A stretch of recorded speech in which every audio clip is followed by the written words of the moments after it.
퇴직금 3억, 그리고 평생을 바쳐 마련한 아파트 한 채.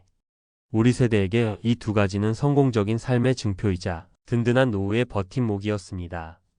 그런데 만약 이 모든 것이 단 5년 만에 신기루처럼 사라진다면 그땐 우리에게 무엇이 남게 될까요?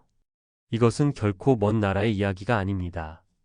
오늘 저는 모든 것을 잃고 나서야 비로소 남은 것들이 진짜 의미를 깨달았다는 한 남자의 이야기를 통해 우리 노후의 가장 위험한 함정이 어디에 숨어 있는지, 그리고 그 함정을 어떻게 피해야 하는지 짚어보려 합니다. 5년 전 김영수 씨는 30년간 한 직장에 몸 바쳐 일한 평범한 가장이었습니다.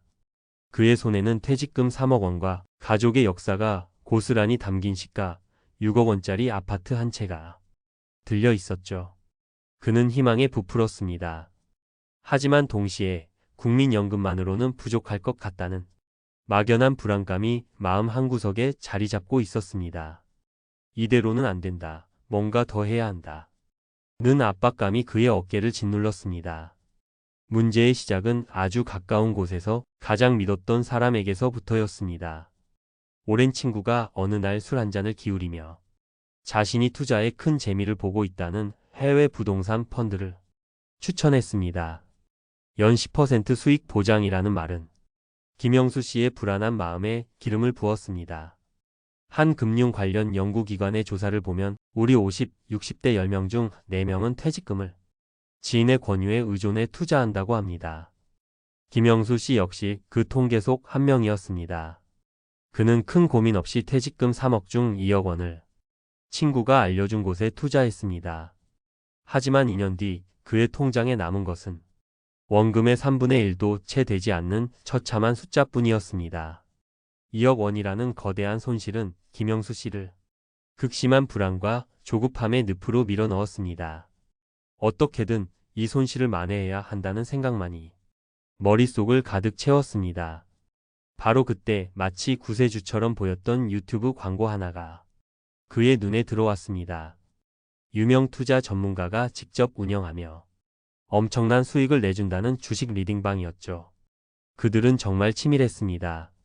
정교하게 만든 가짜 투자 사이트를 통해 매일같이 수익률이 오르는 것을 보여주었고, 김 씨의 신뢰를 얻기 위해 처음에는 몇십만 원의 수익금을 실제로 인출해주기까지 했습니다. 한 언론 보도에 따르면 피해자들은 입을 모아 말합니다. 그들이 사기꾼이라는 걸 전혀 느낄 수 없었다. 고요. 완전히 그들을 믿게 된 김영수 씨는 이번이 원금을 회복할 마지막 기회입니다. 라는 사기단의 달콤한 속삭임에 마지막 이성의 끈을 놓아버렸습니다. 그는 아내 몰래 아파트를 담보로 3억 원을 대출받아 그들이 말한 대박 종목에 모두 쏟아부었습니다. 입금이 확인되었다는 메시지를 받은 바로 다음 날 그가 매일 들여다보던 투자 사이트는 흔적도 없이 사라졌고, 친절했던 전문가는 더 이상 전화를 받지 않았습니다. 결국 그는 퇴직금 3억을 모두 날렸고, 평생의 안식처였던 아파트는 3억 원의 빚을 남긴 채 경매로 넘어갔습니다. 단 5년 만이었습니다. 희망으로 가득 찼던 은퇴자의 손에 남은 것은 아무것도 없었습니다. 자, 지금까지 우리는 김영수 씨의 비극적인 이야기를 들어봤습니다. 단순히 운이 나빴던 걸까요? 아닙니다. 그의 실패 속에는 우리 세대가 너무나 쉽게 빠질 수 있는 공통된 함정들이 숨어 있습니다. 첫째, 노후 자금 부족에 대한 막연한 공포심입니다. 한 연구기관에 따르면 50대에서 60대 가구는 매달 평균 100만 원에서 200만 원의 생활 자금이 부족하다고 합니다. 바로 이 현실적인 불안감이 고수익이라는 미끼에 우리를 취약하게 만듭니다. 둘째는 내가 평생 번 돈이니 내가 제일 잘 안다는 근거 없는 과신, 그리고 금융 지식의 부재입니다. 마지막으로 손실을 빨리 만회하려는 조급함이 이성을 마비시키고 더 위험한 투기판으로 우리 스스로를 밀어넣게 되는 것입니다. 하지만 지금부터가 정말 중요합니다. 모든 은퇴자가 김영수 씨와 같은 절망적인 길을 걷는 것은 결코 아닙니다.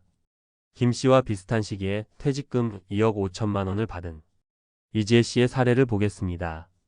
그녀는 큰 돈을 벌겠다는 욕심 대신 내 피 같은 돈을 잃지 않는 것을 인생 후반전의 최우선 목표로 삼았습니다.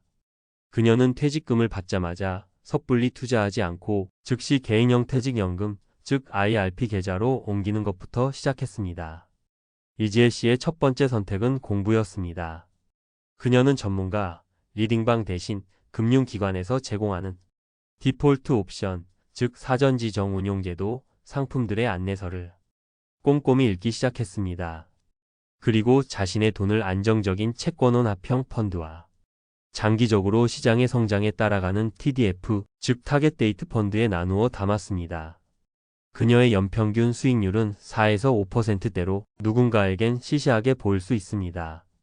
하지만 복리 효과와 세금을 나중에 내는 과세 이연 혜택 덕분에 그녀의 자산은 단 한 번도 줄어들지 않고 눈사람처럼 꾸준히 불어났습니다. 하지만 이지혜 씨의 진짜 비결은 따로 있었습니다.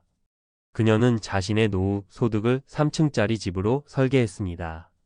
1층은 가장 단단한 기반이 되어줄 국민연금, 2층은 안정적으로 운용하며 차곡차곡 쌓아가는 IRP 퇴직연금, 그리고 3층은 혹시 모를 최악의 상황에서도 나를 지켜줄 주택연금이었습니다. 그녀는 당장 가입하지 않더라도 주택연금 상담을 미리 받아두며 무슨 일이 있어도 나는 내 집에 살면서 최소한의 현금은 평생 받을 수 있다 는 강력한 심리적 안정감까지 얻었습니다. 두 사람의 결정적인 차이 보이십니까? 김영수 씨는 수익률이라는 한 방을 쫓다가 모든 것을 잃었고 이지혜 씨는 국민연금, 퇴직연금, 주택연금 등 국가가 보증하거나 안정성이 높은 제도들을 결합하여 안정적인 현금 흐름이라는 파이프라인을 설계했습니다. 우리의 노후는 한 번의 대박 로아토가 아니라 마르지 않는 샘물처럼 매달 꾸준히 들어오는 현금 흐름이 지켜준다는 것을 보여주는 너무나 명확한 사례입니다. 여러분이라면 이 두 갈래 길에서 어떤 선택을 하시겠습니까? 그렇다면 우리 역시 이지혜 씨처럼 단단한 노후를 설계하기 위해 오늘 당장 무엇을 해야 할까요? 세 가지만 기억하십시오. 첫째, 모르면 당한다 는 진리를 받아들이고 나의 금융 문해력을 점검하는 것입니다. IRP가 무엇인지, 퇴직연금 DB형과 DC형의 차이가 무엇인지, 연금을 받을 때 세금은 어떻게 되는지 아직도 모른다면 당신의 소중한 돈은 사기꾼들의 가장 쉬운 먹잇감이 될 수 있습니다. 어렵다고 외면하지 마십시오. 자녀에게 물어보는 것을 부끄러워하지 마시고 은행이나 증권사의 은퇴설계 상담 창구를 적극적으로 활용하십시오. 둘째, 내 돈을 지키기 위한 위험 신호등을 마음속에 항상 켜두는 것입니다. 이 세 가지는 목에 칼이 들어와도 피해야 합니다. 첫째, 원금 보장 고수익을 약속하는 곳은 100% 사기입니다. 세상에 그런 상품은 없습니다. 둘째, SNS나 문자로 다정하게 접근하는 친구 또는 전문가의 투자 권유는 무조건 차단하고 의심해야 합니다. 셋째, 가장 믿었던 지인의 권유일지라도 내가 완벽하게 이해하지 못하는 상품에는 단돈 1원도 투자해서는 안 됩니다. 최근 한 사례에서는 투자를 권유했던 친구 역시 또 다른 피해자였던 가슴 아픈 경우도 있었습니다. 마지막으로 지금 당장 백지 한 장을 꺼내 나만의 노후 소득 포트폴리오를 직접 그려보는 것입니다. 국민연금 홈페이지에서 예상 수령액을 확인해 적어 보십시오. 내가 가입한 퇴직연금을 연금으로 전환하면 매달 얼마를 받을 수 있는지 계산해 보십시오. 그리고 부족한 부분은 주택연금이나 개인연금으로 어떻게 채울 것인지 숫자로 써내려가 보십시오. 막연했던 불안감이 내 눈앞에서 구체적인 계획으로 바뀌는 순간 여러분의 노후는 완전히 다른 국면을 맞이하게 될 것입니다. 김영수 씨가 5년 만에 모든 것을 날리고 남은 것은 깊은 후회와 뼈아픈 교훈이었습니다. 하지만 그의 이야기가 오늘 우리에게 남긴 것은 절망이 아니라 어떻게 준비해야 하는가에 대한 명확한 이정표입니다. 여러분의 퇴직금과 아파트는 지난 수십 년 세월이 땀과 눈물이 담긴 삶 그 자체입니다. 그것을 허망하게 날려버릴 것인지 아니면 남은 인생을 든든하게 받쳐줄 주춧돌로 삼을 것인지는 바로 지금 이 영상을 보고 계신 당신의 작은 관심과 공부에 달려 있습니다. 부디 오늘 이야기가 여러분의 소중한 미래를 지키는 단단한 방패가 되기를 진심으로 바랍니다. 오늘 내용이 여러분의 노후 준비에 작은 등불이 되었다면 구독과 좋아요로 그 마음을 표현해 주십시오. 그리고 비슷한 고민을 하고 계신 분들이 있다면 댓글을 통해 여러분의 소중한 생각과 경험을 함께 나눠주시길 바랍니다. 여러분의 참여가 서로에게 큰 힘과 지혜가 될 것입니다.